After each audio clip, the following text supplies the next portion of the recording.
뉴스 인앤아웃으로 문을 열겠습니다. 김영민 아나운서, 추은호 해설위원 나오셨습니다. 안녕하세요. 네, 안녕하세요. 검찰이 자녀의 입시 비리 그리고 감찰 무마 혐의로 재판에 넘긴 조국 전 법무부 장관에 대해서 징역 5년을 구형을 했다고요? 그렇습니다. 오늘 결심 공판에서 검찰이 조 전 장관에게 징역 5년의 추징금 600만 원, 벌금 1,200만 원을 선고해달라고 했습니다. 검찰은 재판이 끝난 이 시점에도 피고인들이 명백한 사실조차 인정하지 않는다. 피고인들은 증거를 외면하면서 아무런 반성을 하지 않는다라고 조 전 장관에 대한 구형 이유를 설명을 했고요. 잘못을 하면 그 누구라도 처벌받는다는 평범하고 당연한 상식이 실현될 때 법치주의가 바로 설 수 있다면서 상식이 지켜질 수 있도록 해달라 이렇게 밝혔습니다. 그렇군요. 그리고 앞서도 말씀드렸는데 결국 예산안, 내년도 예산안의 처리 법정 시한이 지키지 못하는 상황이 됐습니다. 네. 김진표 국회의장이 송구하다 이렇게 입장을 냈다고요? 그렇습니다. 김진표 의장이 오늘 서면으로 입장 밝혔는데요. 법정 시한이 오늘이지만 내년도 나라살림 심사를 마치지 못해 송구스럽다 이렇게 전했습니다. 2014년 국회 선진화법 시행 이후에 내년 예산안 처리 법정 시한 지키지 못했더라도 모두 정기국회 회기 내에 예산을 처리했다면서 이번에도 그렇게 돼야 한다 이렇게 강조했고요. 여야가 의견을 달리하는 현안에 대해서도 계속 논의하면서 국민 눈높이에 맞는 해법을 마련할 수 있도록 조정과 중재 노력에 최선을 다하겠다 이렇게 덧붙였습니다. 지금 여야가 의견을 달리하는 현안은 이제 이상민 장관 해임 건의안 이야기를 하는 것으로 풀이가 되고요. 친정인 민주당 어제 즉각 본회의 열어달라고 촉구를 했고 오늘은 이제 다음 주 월요일까지라도 본회의를 소집해달라고 요청을 했는데 김진표 의장이 본회의를 12월 8일, 9일 양일로 잡았습니다. 김진표 국회의장의 판단 뉴스인 해주세요. 네, 일단 그 새 예산안 법정 처리 시한이 오늘 12월 2일까지죠. 이거는 우리 헌법 54조에 규정이 돼 있습니다. 국회는 회계연도 30일 전에 예산안을 의결하도록 돼 있는데 회계연도 30일 전이 12월 2일 오늘인 거죠. 국회법에도 뭐 예산안 처리 시한을 정하고 있습니다. 예결위 활동이라든가 11월 말까지 뭐 안 되면은 정부안이 자동 부의된다 이렇게 돼 있는데 국회가 법정 처리 시한 어겼다면 이건 뭡니까? 헌법 못 지킨 거죠. 그리고 법률 위배한 거죠. 다른 공직자 같으면은 헌법 어기고 법률 못 지키면 탄핵 대상입니다. 네. 그래서 그런 이제 국회의원은 탄핵 대상이 아니죠. 탄핵 대상에 포함이 안 돼 있죠. 자기가 자기를 탄핵할 일도 없으니까. 그런데 문제는 뭐냐면은 이렇게 뭐 탄핵도 안 되고 국민 소환도 안 되니까 국회가 예산안 법정 처리 기한을 헌법을 어겨가면서 안 지키는 것이 상습적이라는 겁니다. 네. 제가 찾아보니까 2002년 이후에 딱 2번 있었습니다. 법정 시한 지킨 것. 그러니까 국회 선진화법이 만들어진 게 2014년 이후인데도 그 이후로도 보면 딱 2번 있었는데 2015년에 있었고 2021년에 법정 처리 시한을 지켰습니다. 작년에는 물론 아쉽게 하루를 넘겨서 네. 처리를 됐는데 참 그 안타까운 일이죠. 김진표 국회의장은 이제 친정인 민주당이 어제 오늘 국회 본회의 열어달라 그랬지만은 이상민 장관 해임 건의안이 만약에 이게 쟁점이 되면은 예산안 처리가 물 건너가니까 네. 굉장히 어려워지니까 받아들이지 않고 8일, 9일 본회의 열기로 했는데 김진표 국회의장에 대해서 국회의장으로서는 당연히 헌법 못 지키는 것에 대해서 부담감을 느끼는 것은 정말 당연합니다. 네. 그래서 송구스럽다는 표현이 나왔는데 민주당이 관가한 게 있어요. 뭐냐면 김진표 국회의장은 공직자 생활을 그 재무부로 시작을 했습니다. 재무부 세제실장까지 지냈고 경제부총리 지내지 않았습니까? 세제라는 것은 예산과 직결된 그 업무입니다. 그렇기 때문에 누구보다도 예산안 처리의 중요성 이런 것들은 어느 국회의원보다도 무겁게 받아들이고 그 부끄럽게 생각할 겁니다. 그렇기 때문에 오늘 국회를 본회의를 열어달라는 것은 애초에 김진표 국회의장으로서는 아마 제 개인적인 느낌으로는 생각도 안 했을 겁니다.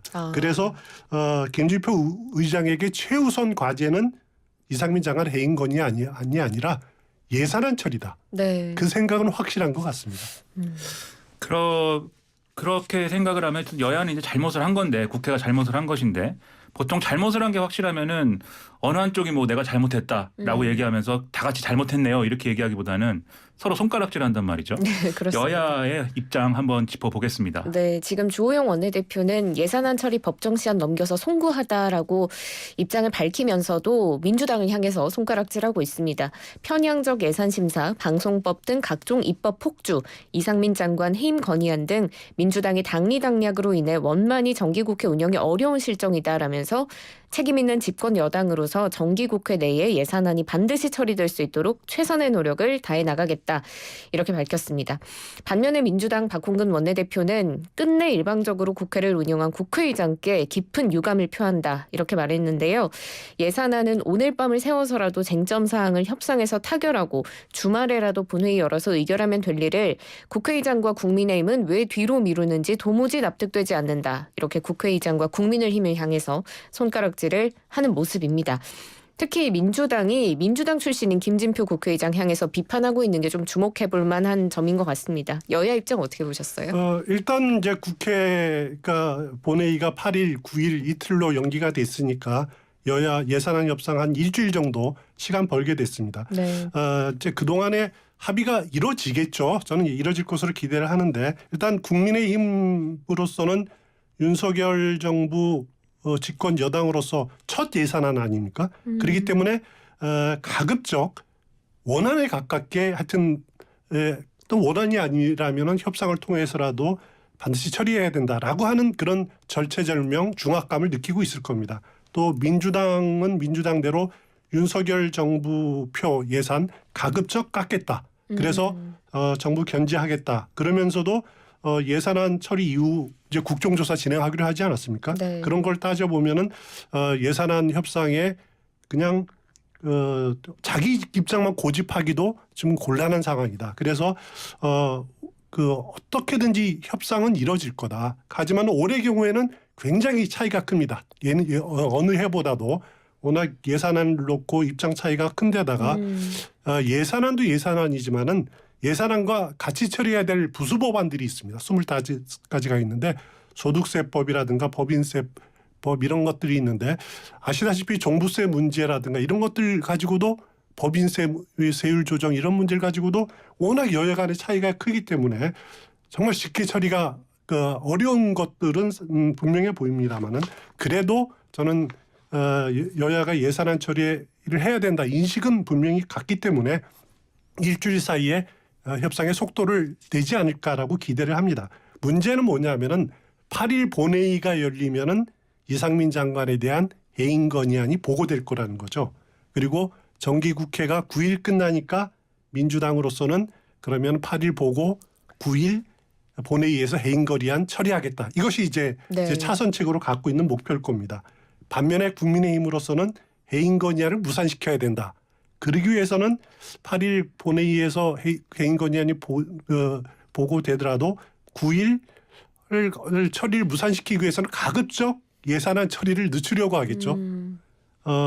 근데 통상 문제 뭐냐면은 9일 본회의가 열리면은 본회의에서는 인사 관련된 안건이 먼저 처리가 됩니다. 그런데 만약에 이 해임 건의안이 먼저 처리되면은 예산안 처리가 안 될 가능성이 상당히 높은 거죠. 파행이 될 가능성이 있는 거죠. 그렇기 때문에 김진표 의장이 어떤 수를 쓸지 또 여야가 어떤 본회의 전략을 가지고 또 임할지 이거 지켜볼 대목이 아닌가 싶습니다. 그 예산안 처리하는데 그 어느 해보다도 복잡한 쟁점들이 있는 그런 상황인 것 같습니다. 그리고 이제 뭐 여야 간의 쟁점이 이것뿐만이 아니라 방송법 개정안 이것도 상당히 뜨거운 문제인데 오늘 국회 과방위에서 방송법 개정안 야당 단독 처리로 의결이 됐다 이렇게 돼 있네요. 그렇습니다. 방송법 개정안은 우선 공영방송 이사회 구성과 사장 선임 절차를 바꾸는 내용의 법안인데요. 공영방송 이사를 현행 9명 또는 11명에서 21명으로 확대하고 또 다양한 기관과 단체로부터 이사를 추천받는다라는 내용을 골자로 하고 있습니다. 오늘 과방위에서 여야 대립 속에 국민의힘 의원들 결국 반대하면서 퇴장했고요. 이후 방송법 개정안은 야당 단독으로 의결이 된 겁니다. 지금 방송법 개정안을 두고 민주당은 윤석열 정권의 공영방송 장악방지법이다 이렇게 필요하다는 입장인 반면에 국민의힘은 이 법안이 통과되면 친민주당과 민주노총 언론노조 인사들로 채워질 거다 이렇게 반발하고 있는 상황인데요. 여야 각각 입장을 조금 더 자세히 뉴스인 해주세요. 예, 먼저 그 방송법 개정안은 이제 KBS, MBC, EBS 이 공영방송의 이사수를 늘린다. 그리고 네. 사장 후보 추천 방식을 변경하는 그런 내용을 갖고 있는데 일단 국회 과방위가 어떻게 구성이 되어 있냐면 위원장이 민주당 정청래 의원입니다. 그리고 민주당 소속 그 정수가 과방위 20명인데 민주당 그리고 민주당 출신 무소속까지 합치면 12명입니다. 국민의힘 8. 그렇기 때문에 민주당의 압도적인 야권의 우세죠. 그런 우세를 바탕으로 안건조정위원회도 무력화되고 또 이제 과방위에서 야당안을 단독으로 의결할 수 있는 그런 압도적 우세를 점하고 있는데 국민의힘의 주장은 이겁니다. 방송법 개정안은 진보 성향의 민주노총 소속 방송노조가 공영방송을 장악할 수 있도록 설계된 악법이다라는 게 골자고요. 예를 들어서 이제 KBS 이사회 같은 경우에는 그동안 이사회 KBS 경우는 이사가 모두 11명입니다. 네. 방통위가 추천하도록 돼 있어요. 그런데 관리적으로 11명의 이사는 또 이제 관리적으로 또 암묵적으로 여야가 7대4 비율로 이사를 추천권을 행사를 해왔습니다. 네. 그리고 방통위는 뭐 그대로 이렇게 그 대리 추천하는 형식을 취해왔고 MBC 방문진의 경우에는 이사가 9명인데 역시 암묵적으로 여야가 6대3 비율로 추천권을 행사해 왔습니다. 그런데 이제 국민의힘 입장은 뭐냐면은 이제 개정안을 보면은 KBS, MBC 할 것 없이 이사를 21명으로 늘렸고 그 이사를 어떤 사람들을 채우냐면은 진보 성향의 미디어 학회라든가 또 언론 직능단체, 시청자위원회 여기에 추천권을 주고 있다라는 거죠. 그래서 말이 방송을 국민에게 돌려준다는 것이지 공영방송을 노조 손에 아래 두겠다라고 이렇게 보고 있는 겁니다. 반면에 민주당은 그동안 방송을 겨냥해서 정치권 또 정권이 장악하려는 논란이 끊임없이 계속되어 오지 않았느냐. 이번 개정안의 취지는 어떤 정파, 어떤 정권도 공영방송을 장악하지 못하도록 하겠다. 그래서 시청자이자 공영방송의 주인인 국민의 의견을 반영하겠다. 그런 취지로 공영방송의 지배구조를 바꾸자는 겁니다. 그러면서 국민의힘이 주장하는 뭐 미디어 학회가나 아니면 시청자위원회 직능단체가 친민주당 성향이라는 거 그 무슨 근거가 있느냐. 이렇게 지금 맞서고 있습니다. 공영방송 지배구조에 대한 얘기는 뭐 매 정권마다 이제 논란인데 사실 정권을 잡은 시기에 그 잡은 세력이 공영방송에 대한 손을 좀 놓으면은 그래야 가능해질 것 같은데 늘 이게 안 돼서 그렇습니다. 좀 아쉽다는 생각이 좀 드네요. 그리고 이제 또 뜨거운 뉴스가 서해 공무원 피격 사건과 관련돼서 서훈 전 청와대 국가안보실장에 대한 구속영장 검찰에 청구를 했는데 문재인 전 대통령이 또 어제 직접 입장을 밝혀서 이것도 상당히 뜨거운 뉴스죠. 그렇습니다. 지금 서해 공무원 피격 사건에 대한 입장문을 밝혔고요. 민주당 윤건영 의원이 대독했습니다. 문 전 대통령은 모든 정보와 정황을 분석해 할 수 있는 범위에서 사실을 추정했고 특수정보까지 직접 살펴본 후 해당 판단을 수용했다. 이렇게 밝혔는데요. 정권이 바뀌자 각 부처의 판단이 정반대가 됐다면서 현 정부를 향해서 안보 사안을 정쟁의 대상으로 삼았다. 이렇게 비판을 했습니다. 문 전 대통령은 입장문에서 서해 사건은 당시 대통령이 국방부, 해경, 국정원 등의 보고를 직접 듣고 그 보고를 최종 승인한 것이다. 이렇게 말했는데 결국 자신이 최종 책임자였다는 걸 의도적으로 밝힌 것 아니냐 이런 해석이 많습니다. 어떻게 보셨어요? 일단 문재인 전 대통령 입장에서는 지금 안쓰러움 그리고 분노 이 두 가지 감정이 아마 교차할 겁니다. 그러니까 안쓰러움이라는 것은 같이 일했던 인사들에 대한 검찰 그 수사 또 진행이 되고 영장이 계속 청구되고 하니까 자신이 나서서 어떻게든지 방어해야 되지 않겠느냐 이런 이제 안쓰러움이 네. 있을 거고요. 또 분노는 검찰이 그 구 정권에 대한 이런 수사 계속되는 것에 대한 또 어떻게 보면은 일종의 정치 보복으로 판단하고 있을 거고 그래서 그 분노 이런 것들이 동시에 이렇게 느껴지지 않을까 그런 생각이 듭니다. 결과적으로 검찰이 서훈 전 실장에 대해서 이제 사건 진상 은폐했다는 이유로 구속영장을 했지만은 결국은 그 모든 국정의 책임은 대통령이 지는 것 아닙니까? 네. 그래서 당시 사건에 대한 판단은 대통령인 자신의 동의하에서 이루어진 것이다. 이런 취지가 담겨 있다. 이렇게 봐도 될 것 같습니다. 자신이 책임을 지겠다 이렇게 해석하기엔 좀 확대 해석인가요? 그렇게 보기에는 좀 확대 해석이겠죠. 또 검찰 확인되지는 않았습니다만 일부 보도를 보면은 검찰이 문재인 전 대통령에까지는 수사를 하지 않는 것으로 책임을 묻지 않는 것으로 이렇게 네. 잠재 결론을 내렸다는 보도들도 나오고 있는 시점이기 때문에 문재인 대통령이 그런 보도에 영향을 받았을 가능성도 있고요. 네. 그거는 좀 뭐 두고 봐야 될 것 같습니다. 네, 또 문재인 전 대통령이 검찰의 무리한 정치보복 수사에 대해 많은 사실이 드러났음에도 전임 정부에 대한 무리한 정치보복 수사를 자행하고 있다라면서 이번 수사 부당하다고 주장하고 있고 이런 표현을 썼습니다. 부디 도를 넘지 않기를 바란다. 이런 표현을 썼는데 좀 이례적으로 강한 표현을 썼다고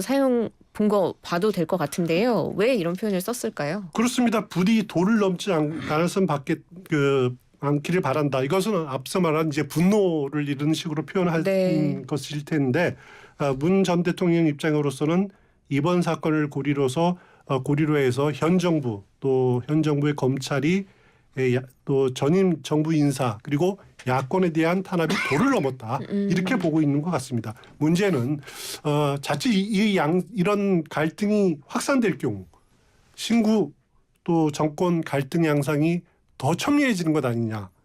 이런 우려가 당연히 들 수 있는 거죠. 네. 그러니까 이제 신구 정권의 이제 충돌 양상이 되면 이게 유족들 입장에서는 뭐 진상 규명이라든가 뭐 이런 것들을 바라고 있는데 정치적인 논란에 휘말려서 이제 바람직할 것은 없지 않습니까? 그렇습니다. 근데 이게 전 대통령이 이제 입장을 낸 거에 대해서 현 대통령 그러니까 대통령실이 또 어떻게 대응하느냐 그래서 중요할 것 같은데 네. 대통령실은 어떤 입장입니까? 일단 직접적인 입장 표명은 피했고요. 수사 중인 사안에 대해서 대통령실이 언급하는 것은 부적절하다 이렇게 말했습니다. 정면 대응은 피하는 모습인데 어떻게 보셨어요? 예, 대통령실은 정면 대응 피하는 것이 당연하다는 생각이 듭니다. 네. 어제 대통령실은 이 문제에 대해서 기자들 질문에 대해서 언급하지 않겠다라고 이렇게 표현을 했는데 그 정도 스탠스가 가장 적절한 것 아니냐. 그러니까 수사는 검찰에 맡겨두고 있다라고 하는 대통령실 정도의 언급이 적절한 것 같고요. 여기에 대통령실이 나서서 문재인 전 대통령의 발언에 대해서 이렇게 반박을 한다든가 하면은 사실 국민 보기에 굉장히 민망한 노릇일 겁니다. 그래서 안 그래도 이 대통령실 입장에서는 지금 화물연대 파업이라든가 이상민 장관 해임 건의안이라든가 아니면 새 예산안 처리 안 되는 거 고민이 많을 텐데 삼중고를 겪고 있을 텐데 이 문제까지 정면 대응해서 문재인 전 대통령과 측을 날카롭게 대립하는 그런 모습을 보여줄 필요는 없다 이렇게 판단한 것 같습니다. 네. 그런데 대통령실은 좀 말을 아낀 것에 비해서 여권은 강하게 좀 반발하고 있는 모습인데 홍준표 대구시장이 또 입장을 밝혔더라고요. 서해 공무원 피살 사건으로 서훈실장까지 구속영장이 청구되니 이젠 겁이 나나 보지요. 이렇게 표현하기도 했습니다. 국민의힘 윤상현 의원은 문 전 대통령이야말로 선 넘지 마시라 라면서 걸핏하면 무례하다느니 도를 넘지 말라니 하는 시답지 않은 말만 늘어놓는 거 그만하고 그렇게 당당하다면 검찰 조사에 성실히 임해 결백을 밝혀라 이렇게 비판했습니다. 이 두 인물뿐만 아니라 지금 여권에서는 굉장히 강한 발언을 쏟아내고 있는 상황인데요. 야권 입장 살펴봐 주세요. 야권 특히 이제 문재인 정부 때 청와대에서 같이 일했던 인사들이 입장문을 냈습니다. 여기 그들 입장문을 보면은 윤석열 정부의 정치 탄압이 노골화됐다 이렇게 판단을 하고 있는 것 같아요. 그러니까 정치 보복을 위해서 검찰권을 남용하고 있는 윤석열 정부와 검찰을 강력히 규탄한다. 네. 그리고 서훈 전 실장에 대한 영장 청구는 사건의 실체를 밝히기 위한 목적이 아니라 여론을 호도하기 위한 정치적 목적이다. 또 정치 보복에 코를 묶고 있다. 뭐 이런 표현들을 써가면서 정치 보복이다, 정치 탄압이다. 이런 시각을 드러내고 있습니다. 앞으로도 뭐 비슷한 장면은 계속 나올 것 같네요. 네, 오늘 두 분 말씀 여기까지 듣겠습니다. 고맙습니다. 고맙습니다. 고맙습니다.